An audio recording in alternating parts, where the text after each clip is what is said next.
toutes les deux. Félicitations pour la victoire d'hier. Vous êtes un petit peu les héroïnes du match avec ton but, Marie, et ton immense match à Nice. Vous pouvez nous raconter un petit peu le match, la communion avec les supporters aussi après, comment vous avez vécu cette belle soirée. Vous avez passé toutes les deux, donc.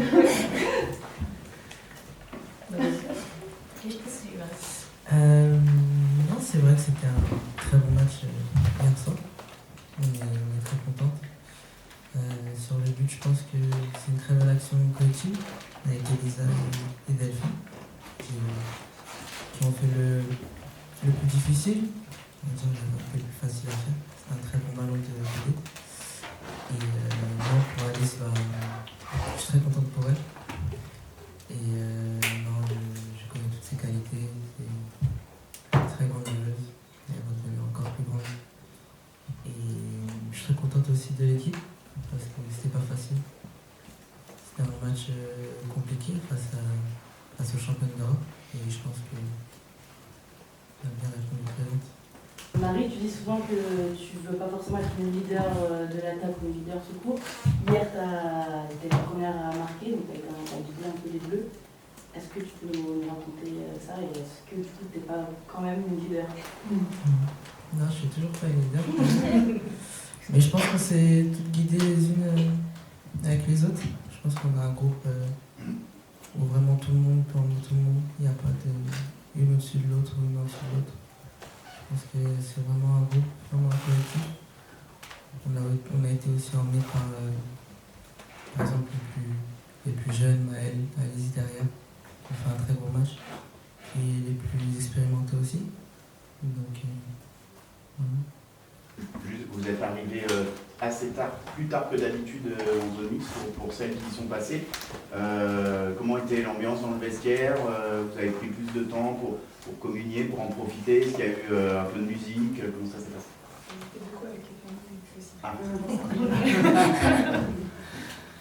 Moi, dès que je suis arrivée dans le vestiaire, on a juste un peu mis de la musique, histoire de un peu célébrer la victoire. Et après, directement, on s'est tous dépêchés, chacune de notre côté, pour aller voir les familles. Donc, voilà. Parce qu'elle vous manque quand même un petit peu, ça fait un moment que vous êtes ensemble, vos proches vous manquent, commencent vraiment à vous manquer.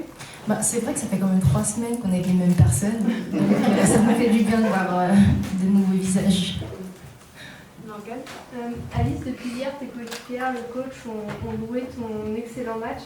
Comment tu l'as vécu ce match? Pas trop de pression aussi de remplacer Glitch et j'imagine avec du recul beaucoup de fierté de ce que tu as fait. Oui, j'ai eu beaucoup de fierté et je suis aussi contente de ma performance d'hier. Je dirais que j'avais une pression, mais une bonne pression, sachant que dans tous les cas, Glitch, elle était dans les tribunes et je savais qu'elle me donnait son soutien, comme toute l'équipe et le staff et le coach. Comment vous avez géré la séquence sur ce but refusé? On sait que c'est quelque chose des fois qui peut mal tourner, entre guillemets, et au contraire, on a l'impression que ça nous a fait switcher du bon côté. Voilà. Vous pouvez m'expliquer un peu comment s'est passée cette séquence-là? Je pense qu'effectivement, ça nous a fait basculer du bon côté. Je pense qu'on était un peu éloignés sur les premières minutes. On n'était pas assez compact. On a parlé après le premier but, pour nous c'était qu'un but. Donc c'était rattrapable. On n'a pas vraiment douté, on va dire. On s'est réunis et je pense que le rapport de force il a basculé après ce moment-là. Et ça c'est un peu nouveau, non? Parce que c'est un petit peu nouveau, on a l'impression que c'est des. Enfin, toi Marie, tu as plus d'expérience que Alice avec les Bleus, mais c'est des événements qui pouvaient peut-être plomber à une époque, et là on a l'impression que ça passe quoi. Après ce sont des époques pas vraiment comparables, mais c'est vrai que ça fait 2 matchs où on va dire qu'on est mené, si on peut dire ça, et qu'on arrive à bien renverser la situation, c'est très positif. Je pense que mentalement on verra par la suite, mais peut-être qu'on est en train de passer un cap. Une question pour toutes les deux, je vais commencer par Marie, c'est la même question, mais on a vu hier, après 60, il y avait un trio d'attaque qui a mis le feu dans la défense anglaise. remplacé à la 60e minute par un autre trio d'attaque qui a aussi mis le feu dans la défense anglaise. Comment tu analyses, toi, Marie, ce potentiel offensif, et toi, Alice, en tant que défenseur, quand tu les as en entraînement? Alors pour moi, je pense qu'on a une très bonne attaque, très complémentaire et à la fois très différente. Donc, je pense que c'est ce qui fait notre complémentarité et ce qui fait la beauté de notre attaque. Tout le monde peut tout faire, vraiment à n'importe quel moment. On sait ce qu'on va faire et ce qu'on peut apporter à l'équipe. Et c'est nouveau et je pense que c'est une très bonne chose. Alors, je rejoins tout ce que Marie a dit. Étant défenseur aux entraînements, je le vois au quotidien de ce que nos attaquants apportent. Et oui, c'est dur à défendre. Mais sinon, tous les mots qu'elle a dit, je suis complètement d'accord. Très bien. Marie, on parlait d'expérience justement des compétitions. Donc toi, tu avais fait des Jeux Olympiques assez impressionnants l'année dernière. Là, premier match, premier but, on s'est posé un peu des questions sur l'état de fraîcheur mentale, l'état de forme physique. Par rapport au JO, tu es comment cette année? Tu es dans le même état ou tu es plus forte encore? Comment tu te sens? Honnêtement, je pense que physiquement, je suis un petit peu en retard, mais mentalement, je suis un peu mieux que l'année dernière, à la même période. Parce que la prépa a été dure, j'ai eu aussi une saison compliquée, j'ai moins joué que l'année précédente, donc c'est pas la même fraîcheur physique. Mais je pense que le staff médical, technique, ont fait un très bon boulot. Et je pense que pour l'instant ça se voit sur le terrain, même si je pense qu'on peut encore un peu plus monter en puissance, match après match. On sait que c'est toujours plus simple de gérer la fatigue après les victoires. Comment vous vous sentez là ce matin justement? Quelle était l'humeur dans le groupe? Est-ce que vous trouvez qu'il y a eu beaucoup de sourires? Vous vous êtes reparlé du match? C'était quoi l'ambiance un peu sans trahir trop de secrets? Bon, je pense qu'on était toutes souriantes. En tout cas, à mon réveil, j'ai vu tout le monde sourire. On est quand même contente du résultat qu'on a pu faire hier, parce que c'est quand même important de commencer une compétition par une victoire. Après, c'est juste le premier match. Il nous reste 2 gros matchs, mais c'est toujours important d'avoir gagné ces 3 points hier. Et les Jean-Michel là, c'est Philippe Diallo qui était là. Ils vous ont dit quelque chose de particulier?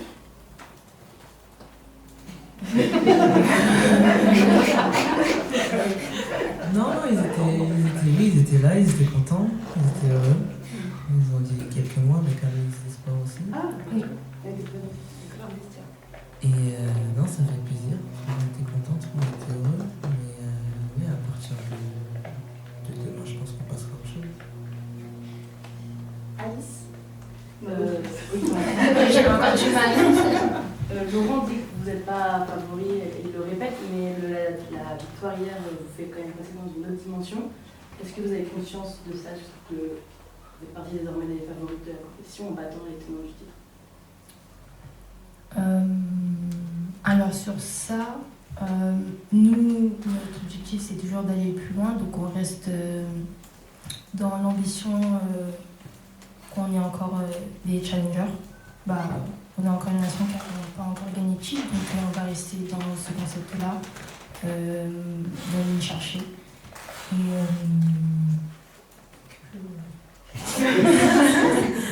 Non, personnellement, je pense pas qu'on soit favorite même après la victoire d'hier, parce que c'est elle qui sont tenants du titre toujours. Et non, notre objectif c'est toujours d'aller le plus loin possible, mais favorite, non, je pense pas. Il y a vraiment de belles nations, on a de très beaux matchs. Et non, on va rester sur une position tranquille, match après match, mais pas vraiment favorite. Je reviens sur la fin de soirée d'hier, quelque chose qui n'est pas banal, c'est que vous avez repris le quart et il y a eu une longue route assez tardive. Tu parlais de musique dans le vestiaire, comment était l'ambiance dans le quart? Est-ce que c'était calme et déjà récupération un peu, ou est-ce que c'était plutôt festif? C'est très calme. Je pense qu'on récupérait tous les matchs, et surtout qu'il était tard, on était un peu fatigués, donc non, tout était calme. Et apparemment ce soir, fin d'après, il y a un peu journée libre, temps libre. Donc vous me parlez tout à l'heure des familles qui sont venues. Qu'est-ce que vous avez prévu peut-être toutes les deux avec votre entourage? Moi, mon entourage, ils sont déjà repartis. Donc je pourrais pas les voir, mais je sais qu'avec d'autres filles, on va sortir un peu, prendre l'air et passer encore un moment ensemble. Une petite rando dans les communes pour faire la rue. Et toi, Marie? Je serai encore avec Alice. Ça, je pars. Ça, c'est pas. Je rebondis sur la question du premier Jérôme. Il y a eu le changement de l'attaque et il y a aussi eu deux autres changements qui ont montré qu'il y avait quand même une profondeur de banc qui était assez impressionnante dans l'équipe. Vous, est-ce que ça vous rassure? Est-ce que ça crée une émulation parmi vous? Est-ce que vous dites ok, on est toutes capables d'être titulaires à tout moment? Donc qu'est-ce que ça crée chez vous, ce sentiment-là? C'est vrai qu'on a un groupe où tout le monde peut être titulaire, tout le monde peut être remplaçant. Il n'y a pas vraiment de titulaire et de remplaçant à vrai dire sur ce groupe. C'est très... Je pense... En vrai, je pense que ça va être très dur de faire un 11 pour le sélectionneur. Parce que franchement, là, je pense qu'il a du boulot. Du coup, les compos, vous les vivez plutôt bien? Oui, franchement, parce qu'à tout moment, on peut avoir besoin d'une. Même le match d'après, ça peut totalement changer, donc vraiment, c'est vraiment quoi. Une question pour Alice. Avant le match, avant ta... C'est une question gentille.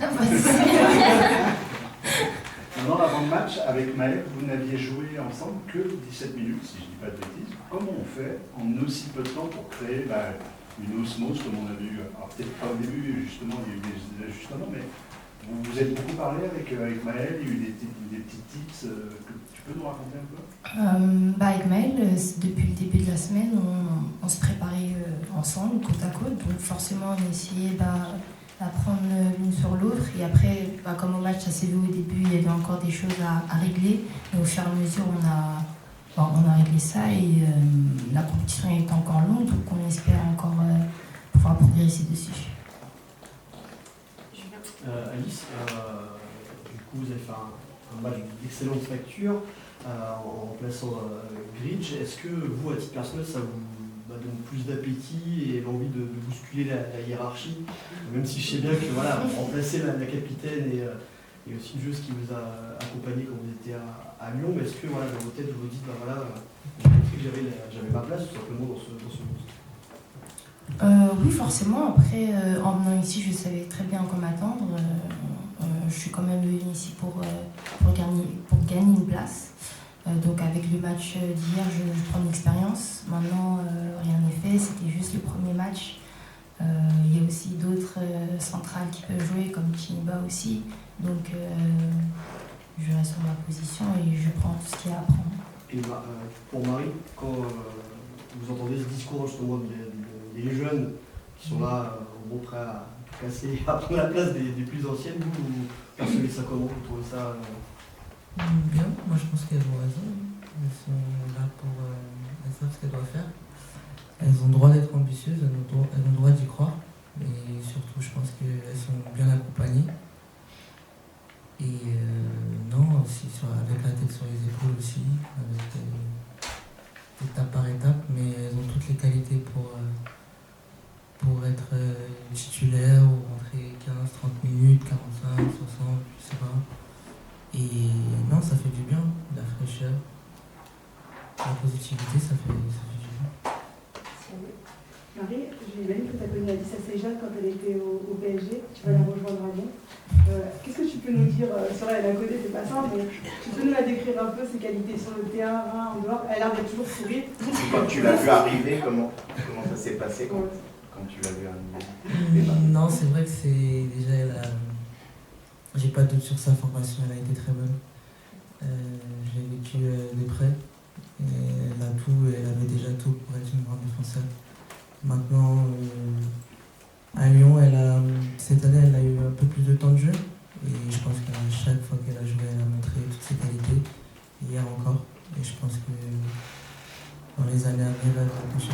toutes ses qualités, elle a tout pour. Et je suis très contente de la rejoindre. Et en Andorre, elle est toujours souriante. Elle est très mature aussi. On dirait un peu des fois, elle est plus âgée que nous. Et non, c'est une très bonne personne, une très bonne fille. Et je souhaite tout le meilleur pour la suite. Et Alice, tu peux nous dire, Marie va te rejoindre à Lyon. Quand tu l'as appris, qu'est-ce que ça t'a fait? Et je la connais depuis longtemps, du coup, comment tu vois sa carrière? Ah, moi je suis très contente que Marie nous rejoigne. Ah oui. Pourquoi? C'est une très grosse attaquante, tout le monde le sait. Donc avoir un atout en plus dans notre équipe, c'est que du bonus. Et en dehors du terrain? En dehors du terrain, Marie. Je l'apprécie pas quand on joue au Uno, mais. Non, ça va être chaud. Non, après en tant que personne, je suis contente déjà de la connaître. C'est une très bonne personne, un peu timide, mais elle est très drôle. Donc non, très contente qu'elle rejoigne notre vestiaire. Marie, tu t'avais dit au JO que les Bleus avaient manqué un peu de solidarité dans le jeu. Est-ce que tu trouves que ça a changé un an après? Et voilà, comment tu trouves le groupe un an après ces jeux? Je trouve personnellement, pour l'instant, qu'il y a beaucoup de progrès. Après, on va voir sur la compétition. Je pense qu'on est un peu plus solidaire, ouvert, on se dit plus les choses, notamment grâce à la préparation mentale qui a beaucoup joué et qui a apporté vraiment un plus dans notre équipe. Maintenant, c'est vraiment que le début. On va pas se prendre pour les autres, on va pas se prendre pour ce qu'on n'est pas. On a eu beaucoup d'échecs et on verra par la suite de ce tournoi. Pour toi, c'est Thomas Samut qui a insufflé un peu cette chose-là? Je pense, oui. Qu'il a apporté vraiment un plus dans cette équipe. Surtout sur le travail qu'il nous demande et sur ce qu'il apporte. Tu te demandes quoi? Ça, je ne peux pas dire. C'est facile de s'ouvrir à quelqu'un comme ça quand on est un prépa mental? Ah, moi, j'avoue, je galère encore. Franchement, c'est difficile. C'est difficile. Bon. Mais pourquoi? Ouais, déjà parce que c'est pas du tout dans ma nature. Là, il me sort vraiment de ma zone. Et pour l'instant, c'est vrai que je galère encore un peu, mais je pense qu'il y arrivera. Mais tu ressens des bienfaits quand tu as des échanges avec lui, quand il te montre certaines choses, quand tu vois, Oui, quand on a des échanges, parce qu'il voit un peu tout le monde, quand on a des échanges personnels, franchement, je vois quand même la différence. J'allais dire justement, tu parles de s'ouvrir plus les unes aux autres, c'est son boulot, mais et aussi toi personnellement, est-ce que tu sens que ça te fait du bien, que ça te change, que ça t'apporte quelque chose, toi, avec toi-même? Moi je trouve, un peu. J'essaye, mais j'avoue que c'est pas facile. Encore dans le groupe, j'ai un peu encore ce côté réservé, mais ça avance petit à petit, je vois le positif. Donc j'espère et je pense qu'il y arrivera. Est-ce que ton entourage te voit peut-être? Est-ce que peut-être c'est eux qui vont te dire plus, qui te voient aussi évoluer? Moi je pense que c'est plus avec mon entourage où on voit vraiment que sur ça j'ai progressé. Et toi Alice, du coup, c'est quoi ton rapport justement à la préparation mentale? Est-ce que c'est quelque chose qui est plus dans les mœurs, entre guillemets, enfin tu en as plus l'habitude? Comment tu abordes ça?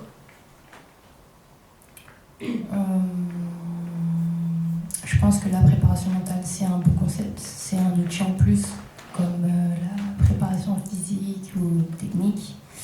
Moi, je travaille aussi avec Thomas en individuel, donc tout ce qui se passe avec lui, ça se passe plutôt bien jusqu'à maintenant. Donc on va continuer à travailler sur ça et on espère qu'il y aura encore plus de résultats. J'ai l'impression que pour peut-être ta génération, enfin, qui est dans l'écart avec Marie, mais ça a l'air d'être plus ancré. Je pense que c'est quelque chose de plus naturel en fait au final de pouvoir s'appuyer sur un préparateur mental. Oh, je dirais que ça dépend des personnes en fait. Ça dépend des caractères, de comment on est ouvert ou pas. Moi personnellement, je suis aussi un peu une fille réservée, donc s'il me prend vraiment individuellement, je peux parler. Mais après, par exemple, en groupe, ce ne sera pas moi qui va prendre la parole. Une petite question, vous avez parlé du Uno tout à l'heure. C'est quoi les activités que vous aimez bien cette année Est-ce que ça change un peu? Parce qu'il y avait eu le Loup-Garou une année. Marie, vraiment, c'est pas la chef du Uno. Est-ce qu'il y a d'autres jeux comme ça que vous aimez bien et qui mettent un peu d'ambiance dans le groupe? Bah moi, comme je suis arrivée récemment, c'est que le Uno qui m'a... le seul jeu où j'ai joué et que je joue tout le temps, c'est vraiment le Uno. C'est qui la plus forte le jeu?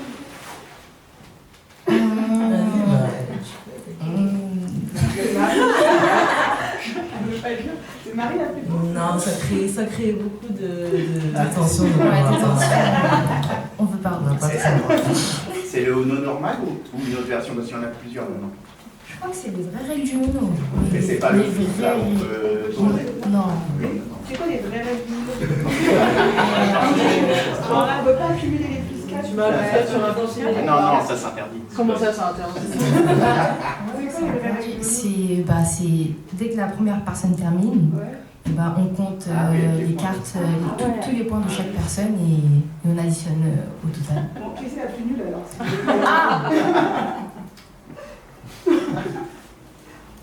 C'est pas moi. Ça, c'est pas moi. On fera pas. C'est bon pour tout le monde, on va terminer. Merci. Merci à vous.